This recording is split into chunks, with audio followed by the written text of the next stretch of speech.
Hello, fellow Crusaders, and welcome to our latest episode. My name is Sean Wasserkrug, and today I'm going to be reviewing the horror film The Boogeyman.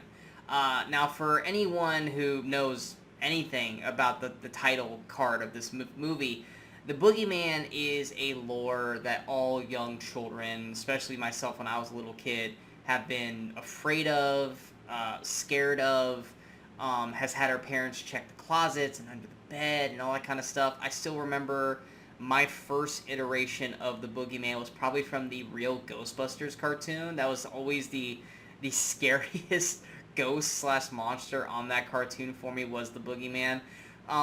But since then, every iteration, every version of the Boogeyman on TV, movies, vice versa, has just been a letdown and a disappointment in general. Now, when they released this movie, or when they dropped the trailer for this, they announced that it's, from the short story from Stephen King. I was intrigued, but the trailers didn't really do much to hook me or make me excited to watch this film. Plus, word of mouth, you had either people say, praising the movie or not liking the movie whatsoever. So I decided to check it out just because I was bored and wanted to, go see a movie, and I'd already saw, Spider-Man Across the Spider-Verse. So I decided to check this out. And one thing I would say that drastically made me change my thought process about it going into the film was the three leads going into this movie, because I do actually really enjoy these three leads. You got, Sophie Thatcher, which anyone who's ever seen the TV show Yellow Jackets know that she is a phenomenal actress. You also got Chris Messina, who is always an actor that I forget about, but when he shows up in a movie, he was in Air from earlier this year, he always is just a standout, solid performer. And I always forget about him, but whenever I see him on screen, I immediately go, hey! And then I'm very, very happy with what he does in the film. And then you got Vivian Lara Blair, which most people don't know, but for anyone who watches Star Wars will know her as the young Princess Leia in last year's Obi-Wan Kenobi, who I thought she was great in the film. So these three leads honestly kind of made me actually feel a little better going into the film. Now, the main plot of The Boogeyman is still reeling from the tragic death of their mother, a teenage girl and her younger sister find themselves plagued by a sadistic presence in their house and struggle to get their grieving father to pay attention before it's too late. Now, for horror films, for me, I am not a big fan of the jump scare tactic. And it's not because I get scared about it. It's just because I feel like, for the most part, jump scares are used as a cheap ploy to scare people when you really aren't coming up with creative ways to do it. It works for some films like the Conjuring franchise, but there are other movies that it's just there to try and get a quick scare because you're not creative enough to find other ways to scare the audience. Now, for a movie like The Boogeyman, which is a creature presence, whatever you want to call it, that hides in the dark, that uses the abilities to jump out of closets and corners and under the bed, you need jump scares in order for this character to work. In order for this character, the scares and everything in this film to work, the jump scares are a necessity. And while that it was a worry for me, director Rob Savage actually does a great job at utilizing the jump scares. 99% of the jump scares in this film are earned, are well shot, and are actually well orchestrated to the point that every jump scare works 100% effectively, especially with the audience that I was seeing in the theater. And 9 times out of 10 when I'm usually watching a horror movie and I get a jump scare, I mean, I'm just going, that was weak. But in this film, almost all the time, it worked great. The three leads, Sophie Thatcher, Chris Messina, Vivian Lara Blair, they're all so good in this film. And the reason why they're so good in this film is, yes, they sell the horror aspects and the scariness of this creature beautifully in the film, especially Vivian Lara Blair and Sophie Thatcher. But they have this other storyline of them dealing with the tragic death of their mother that gives so much more layers of story to their characters, that when we have those quieter moments when we're not being terrified by the boogeyman, we get to see these three leads act, amongst themselves, talking things out, working through these stages of grief of the loss of their mother and wife for Chris Messina, that there's so much more of a performance in this than just scream and look scared. It's these quieter moments that really round this film out to being way better than it really has any right to be.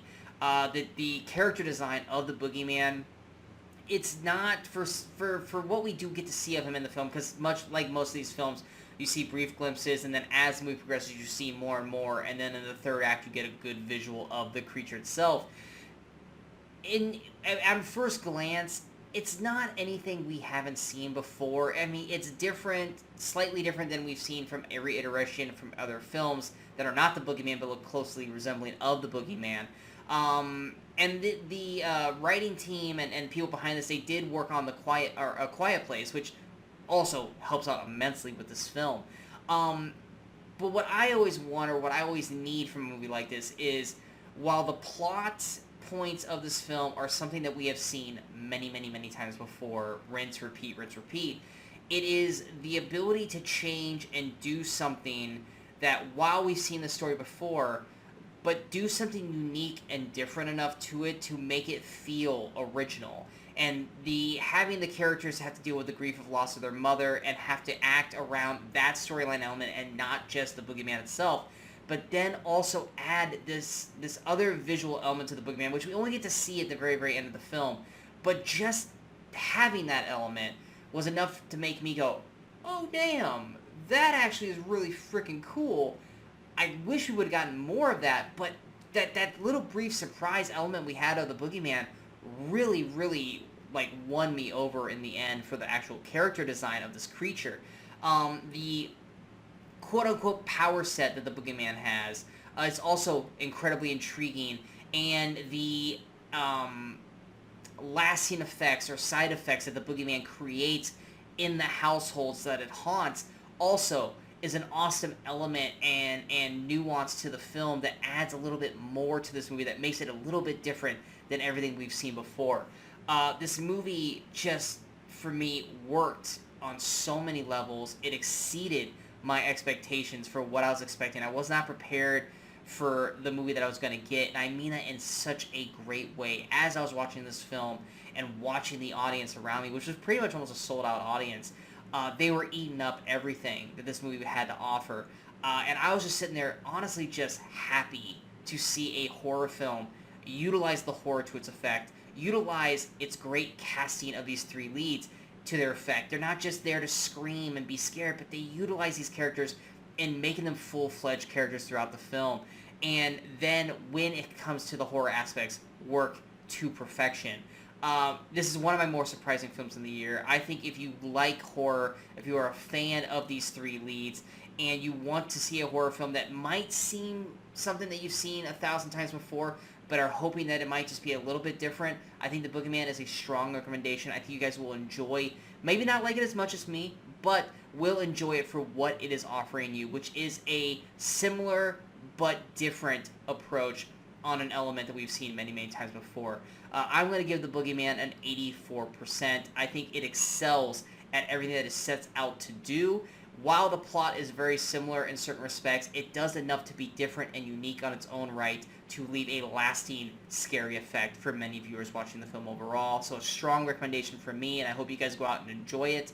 I hope you guys enjoyed this review. If you guys did, go and hit that like, share, and subscribe button to the channel so you guys stay up to date with all the latest videos pop up on the Movie Crusaders. And of course, you have to follow us on all the social media outlets you see below. Out right now, we have a non-spoiler review and a spoiler discussion for Spider-Man Across the Spider-Verse. As well as coming up, we will have our episode of the Movie Crusaders where Brian, Michaels, and myself talk about 2 movies that came out during this week in movie history. Also, Cinemasochism will be out later in the week where we talk about a movie that's just super weird and unique. It literally felt like a fever dream while I was watching it. That it's that much of it's a movie kind of thing. So that'll be out later in the week.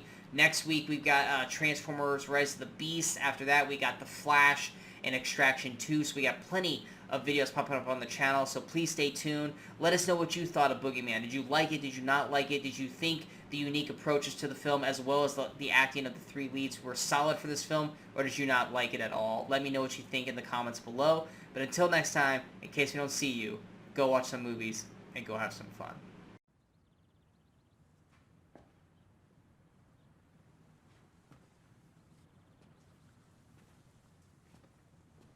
You're still here. It's over. Go home.